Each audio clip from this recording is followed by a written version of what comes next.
মুসল্লি এরকম হাত বাঁধা অবস্থায় মেহরাব দিকে তাকাছে, মেহরাবের দিকে তাকাছে। আপনার বলেন তো, বাইরের লোক বললো ইমাম মসজিদে নাই, ভিতরের লোক তাকালো কেন? কথা কয় না।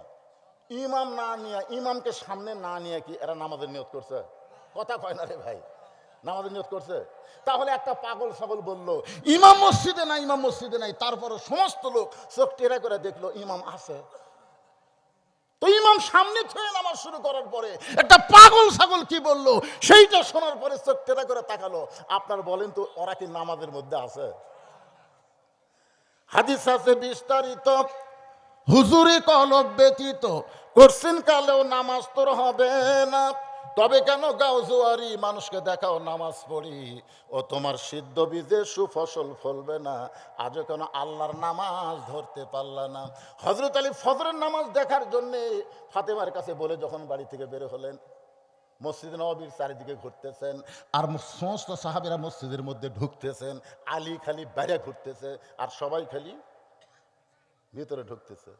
আপনারা বলেন তো, সবাই ভিতরে ঢোকে, একজন বাইরে ঘরে। কিছুক্ষণ পরে হযরত আলী দেখতে পায় মসজিদের বারান্দায় একজন সাহাবী নামাজের মধ্যে ঢুকে গেছে। ওই সাহাবীর নাম হলো আবু যর গিফারি। সাহাবীর নাম কি? আবু যর গিফারি। সুন্নত নামাজ পড়তেছে।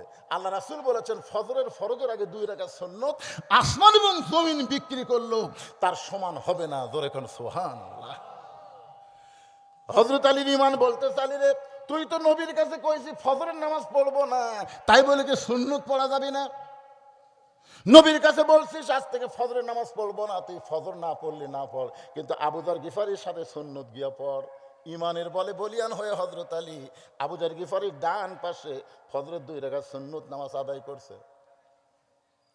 আবু যর গিফারি সালাম ফিরাইছে, আলীরও সালাম। আবু যর গিফারি ঘুতা দিয়ে বলতে, ভাই তুমি এসার সময় কি করলে?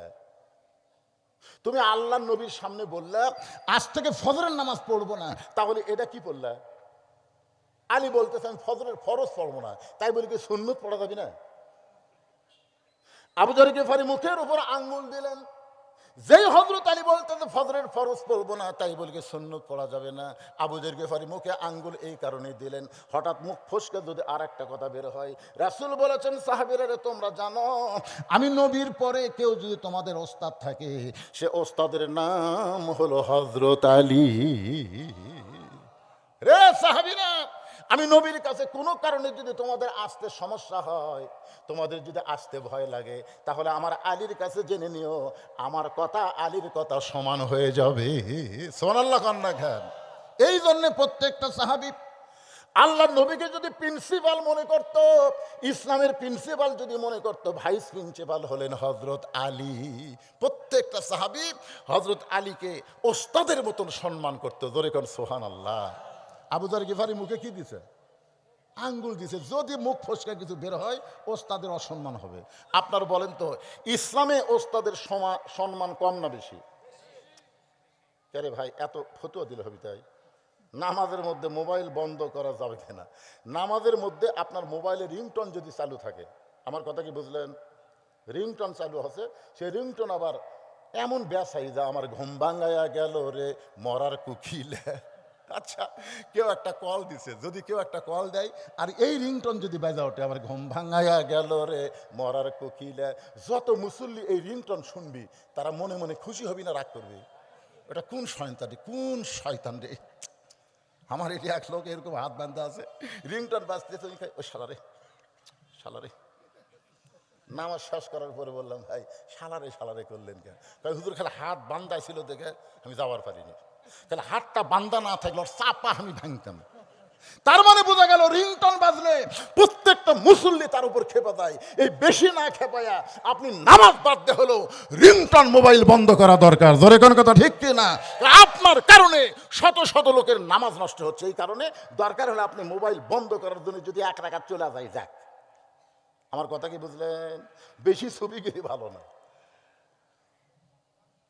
আর ফতুয়া যদি আসে থুয়ে দিবেন, আর আমাকে দিবেন না, কারণ ওয়াজের লাইন কাটে গেলে খুব বিপদ। এমনি বাসের মধ্যে বসে আছে, মনে আছে না? ভুলে গেছেন? হ্যাঁ, কোন কালে বাসের মধ্যে বসে থুয়ে যাচ্ছি। মাইকের সাউন্ডের কারণে একটু কথা বলে খুব কষ্ট হচ্ছে, তারপরে আপনার যদি শুনতে পান আমার কোনো সমস্যা নেই। শোনা যাচ্ছে? যাচ্ছে ইনশাল্লাহ। কারা কারা আমার কথা শুনবার পাচ্ছেন দুই হাত তোলা আল্লাহ করে দেখান তো ভাইজান। মাশাআল্লাহ মাশাআল্লাহ, লিল্লাহি তাকবীর, হাত নামান। অত্যন্ত গুরুত্বপূর্ণ বিষয়। ওমান আহসানু কওলাম মিম্মান দা ইলাল্লাহ ওয়া আমিলা সলিহাও ওয়া ক্বালা ইন্নানি মিনাল মুসলিমিন। লোকটা বলতেছে ভাই এখনো 10 টাকা বাকি আছে। জোরে কোন কয় টাকা? নামাজ শেষ হয়ে গেছে, চলো যাই। উত্তরে বলতেছে নামাজের মধ্যে এত শান্তি, আগে যদি বুঝতাম জীবনে একটা ওয়াক্ত নামাজ বাদ দিতাম না। সুবহানাল্লাহ কবেন না? ভাই রে ভাই, নামাজ পড়ে মসজিদ থেকে বের হওয়ার মন চায় না। তখন লোকটা বলতেছেন ফাইদা কুদিয়াতিস সালাতু ফান্তাশিরু ফিল আরদ, নামাজ হয়ে গেলে আর মসজিদের মধ্যে থাকা যাবে না। নামাজ হয়ে গেলে মসজিদ থেকে বের হওয়া কার হুকুম?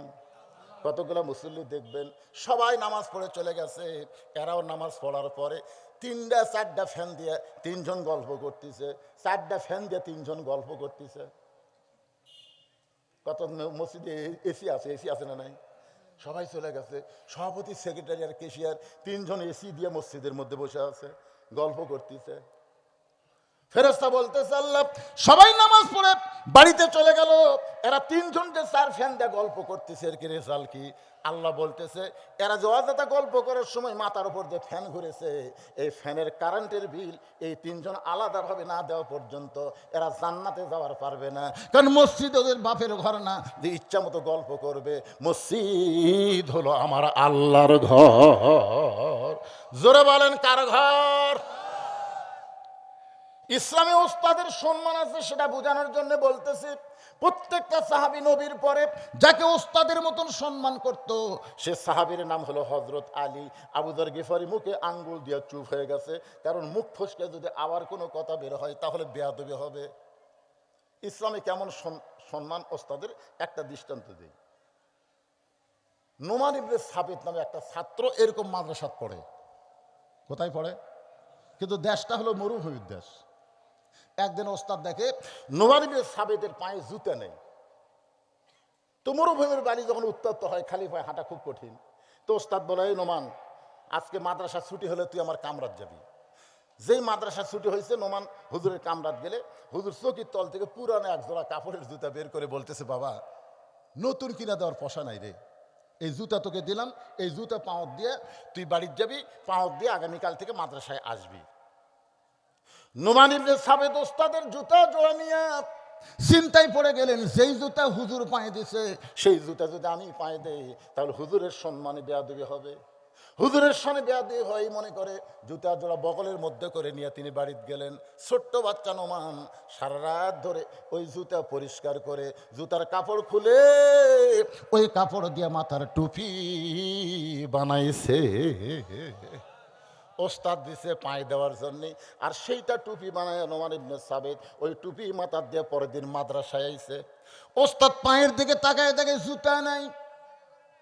আমি জুতা দিলাম পায়ে দেওয়ার জন্যে, আর সেই জুতা তুই ফাইলা দিয়ে বাড়িতে গেছিস, সেই জুতা ঘৃণা করে তুই পায়ে দেশ নাই। ওস্তাদ এইটুকু মনে করে বলতে নোমান আজকে মাদ্রাসা ছুটি হলে তুই আমার কামরায় যাবি। নোমান ইবনে সাবিত মাদ্রাসা ছুটি হলো যেই মাত্র হুজুরের কামরায় যায়, হুজুর চৌকির তল থেকে চামড়ার চাবুক বের করে নোমান ইবনে সাবিতকে মারতেছে। মারতে মারতে এক সময় বলে বাজান আমার যদি টাকা থাকতো তোকে নতুন এক জোড়া জুতা কিনে দিতাম, টাকা নাই বলে জুতা কিনে দিইনি, পুরাতন জুতা দিলাম, আর সেই জুতা তুই ফাইলা দিলি, সেই জুতা ঘৃণা করে পায়ে দিলি না, এত মার মারতেছি তুই যে কিছুই বলিস না। নোমান ইবনে সাবিত বলে হুজুর আপনি খালি আমার পায়ের দিকে তাকান, একটা বার কি আপনি মাথার দিকে তাকাবেন না? আপনার জুতার কাপড় দিয়া আপনার সম্মানে আমি মাথার টুপি বানাইছি। ওস্তাদ কান্দরে বলে নোমান রে এই কথা যদি আগে বলতিস আমি তোর একটাও মারতাম না, তুই কেন বললি না বাদান, তুই কেন বললি না? নোমান ইবনে সাবিত বলে হুজুর কয়েকদিন আগে আমি স্বপ্নে দেখেছি কে যেন আমাকে বলে, নোমান রে, আল্লাহর কোরআন শিখতে গিয়ে ওস্তাদ যত জায়গায় মারবে ওই জায়গায় জাহান্নামের আগুন কোনোদিন স্পর্শ করবে না। হুজুর আমাকে আরো মারেন, আরো মারেন, আমি আল্লাহর কোরআন পড়তে পড়তে জাহান্নামের আগুনকে বড় ভয় করি। আমার ওস্তাদের মার আমার কোনো ভয় লাগে না।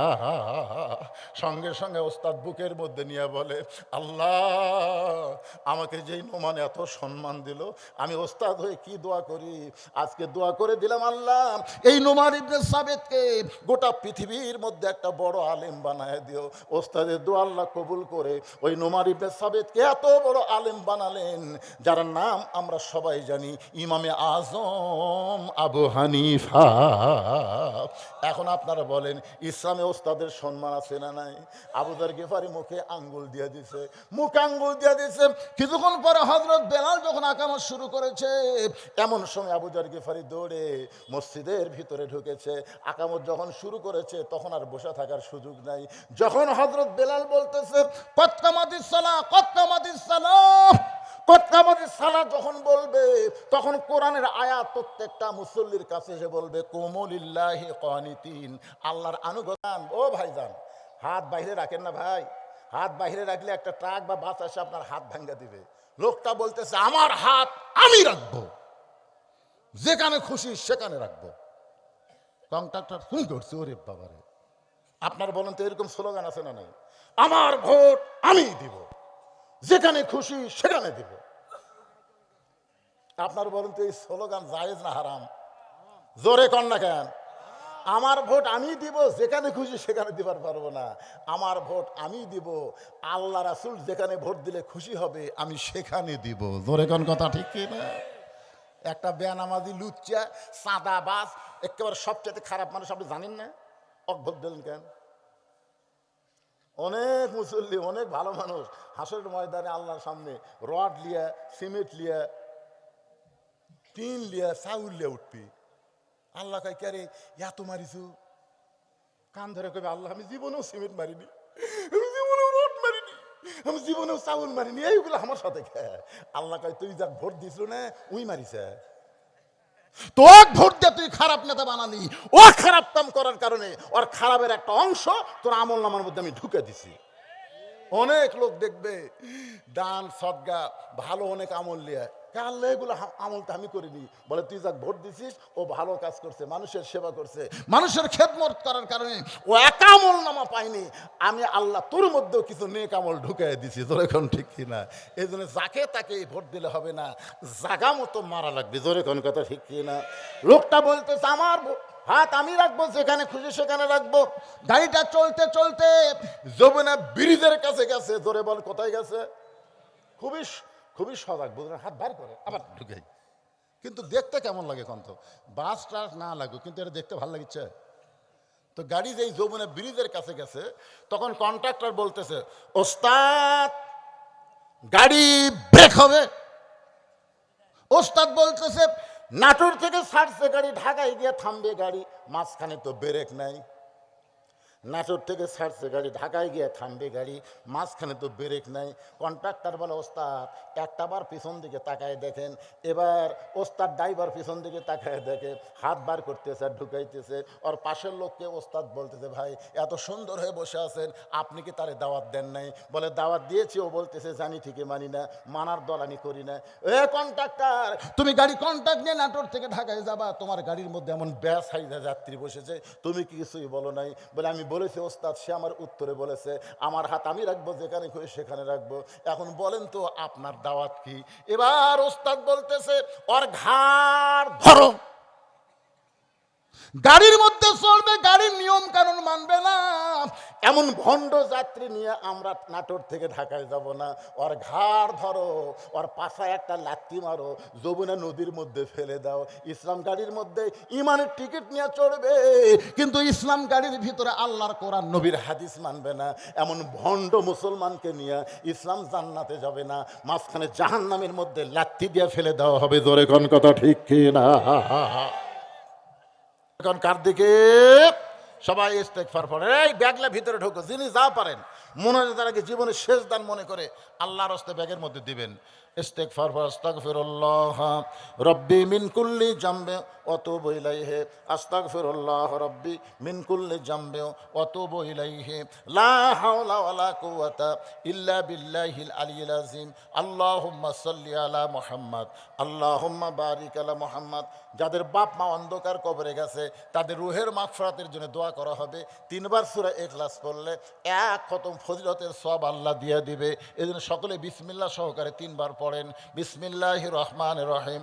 যারা পিছনে দাঁড়িয়ে আছেন আপনারা বসেন, মুনাজাতের মধ্যে তোবারক দেওয়া হয়। বসেন বসেন, দাঁড়ায় থাকলে কিভাবে দিবে? বসেন, সবাই বসেন, জায়গা আছে তো বসেন। বিসমিল্লাহির রহমানির রহিম। কুল হু আল্লাহু আহাদ আল্লাহুস সামাদ লাম ইয়ালিদ ওয়া লাম ইউলাদ ওয়া লাম ইয়াকুল লাহু কুফুয়ান আহাদ।